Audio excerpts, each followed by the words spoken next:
grabbed hold of him and threw him in the well. This whole story is in the Qur'an, Al-Kareem, Surah Yusuf. Threw him.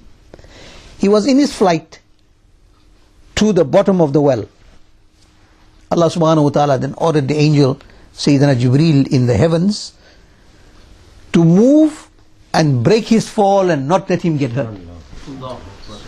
He left, and in an instant, before he could reach the bottom of the well, he grabbed him and broke his fall.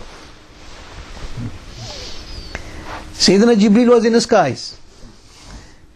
Allah subhanahu wa ta'ala ordered him at the time when Sayyidina Ibrahim alayhi salam had laid down his son Sayyidina Ismail. And he picked up the knife and placed it on his throat and was about to slaughter.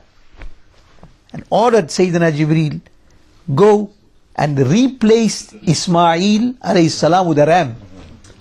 He came from the skies. What speed Allah subhanahu wa ta'ala blessed him with. Came, and as the knife was on the throat, he came and changed it. These are known as now angelic powers. In alami ruhaniya, in suluk, you will call this quwwat malaki or qudsi sifat, angelic attributes and angelic qualities. Whether a human, an individual, or any creation for that matter, uses the power of spirituality to be present at 30, 40, 50, 100 places at one given time, or whether he uses the carbon copy of his existence, his exterior existence, as I mentioned to you previously, that each individual, each human, each living creature has a carbon copy of itself kept in a world known as alam misal. Alam misal, alam arwah, alam amr, right? All these are different worlds within this universe, where your soul is kept, where the soul is kept of all those that are still to be born. They are not, their souls are not created at that time when they are going to be born. Their souls are already created. Allah created these souls in a spaceless and a timeless zone known as Al-Jannah. So your original abode of man is Al-Jannah, and you ought to return back to your original abode. Therefore, you go through that phase and cycle from Alam-e Arwah, Alam-e Atsam, the bodies of those still to be born are kept there, right? It's a different thing that how it develops inside the womb. But after fully developing as you are now, Alam-e Misal has your carbon copy. Whether he uses this elite servant of Allah, whether he uses the image of that Alam-e Misal, because he's got the power of tasarruf of authority, to exercise the divinely blessed qualities that Allah subhanahu wa ta'ala has given him. He has access to all these realms and these dimensions, right? And he has got the power blessed by Allah. This, a lot of things people don't understand. This one important thing that I would like to mention to you. One is personal power. No creation possesses personal power. Personal power is not possessed by any creation of Allah. That is our belief of the ahle sunnah wal jamaat. Anybody who believes that he possesses personal power is committing shirk, because no one other than Allah subhanahu wa ta'ala possesses personal power. Whatever qualities, be it stupid, be it amazing, be it beneficial, be it disastrous, that is executed by an individual, it is ata, blessed. Ata means blessed by Allah.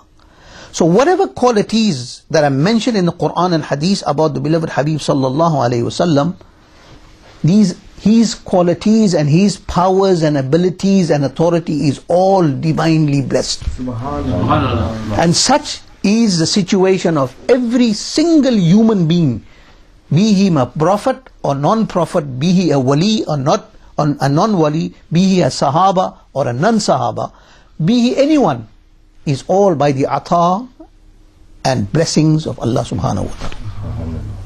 If you understand this, and then the allegations that are made by a splinter group within the religion of Islam, the Wahhabi, the Deobandi, Tablighi, and many other corrupt splinter groups, that we ahle sunnah wal jama'ah believe that the Nabi sallallahu alaihi wasallam possesses self-power.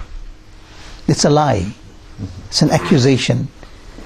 It is fake, it is false, it is untrue. Nowhere is it written, nowhere is it said, or nobody has ever said that our beloved Nabi Sayyidina Muhammad sallallahu alaihi wasallam possesses knowledge, self-knowledge or self-power. All that the Nabi sallallahu alaihi wasallam possesses, every excellence that he possesses, be it his knowledge, be it his authority, be it his power, or be it his mu'jiza, all is blessed by Allah subhanahu wa ta'ala, and all is being bestowed upon him and entrusted on him and gifted to him by Allah subhanahu wa ta'ala. Therefore the mu'jiza and the authority of the Nabi sallallahu alayhi wasallam is a direct manifestation of the real power of the real absolute. This is article of faith, we have no doubt about this.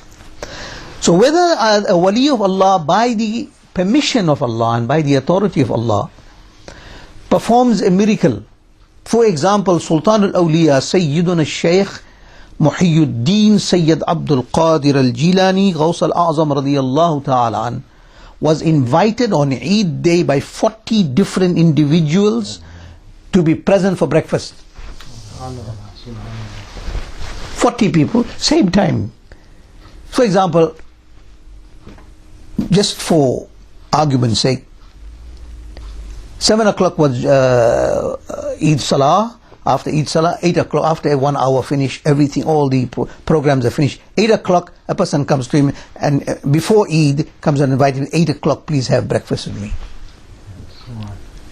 He say, Qabul. Next person come, so Ghaus al-Azam radiyallahu ta'ala had breakfast with me on Eid day at 8 o'clock, Qabul. Third person came, Qabul. Fourth person came, 40 people. One time, one specific time in 40 different places, at 8 o'clock, Sayyidina Shaykh Abdul Qadir al-Jilani radiyallahu ta'ala was present.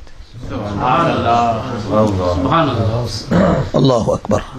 He was present, he had breakfast with 40 different families at that given time, on that one specific day. Now, what it means, he was haazir and naazir in 40 different places one given time. Who was he? Who was he? Was he a prophet? No. He was a subservient of a prophet. He was a ummah. He was a follower. He was a muqtadi of the beloved Habib Sayyidina wa Mawlana Rasulullah sallallahu alayhi wasallam. If this was the authority of a follower of the Nabi, what do you think will be the authority of Sayyidina Rasulullah sallallahu alayhi wasallam? His manifestation, you're speaking about 40. Imam Jalaluddin as-Suyuti radiyallahu ta'ala in his kitab Al-Itqan fi Ulum al-Qur'an speaks about the universe, and he says there are 18,000 universe, 18,000 worlds in the universe. In this whole universe there are 18,000 worlds, and in every world the beloved Nabi sallallahu alaihi wasallam manifests. You have to believe it. He is haazir in that place and he is naazir in that place. Now we will speak on that. We will give you solid proof from Qur'an, and then the hadith, and then the aqwal of the a'imma and the illustrious jurists of Islam about the concept of Hazir and Nazir. We the Ahle Sunnah wal Jama'ah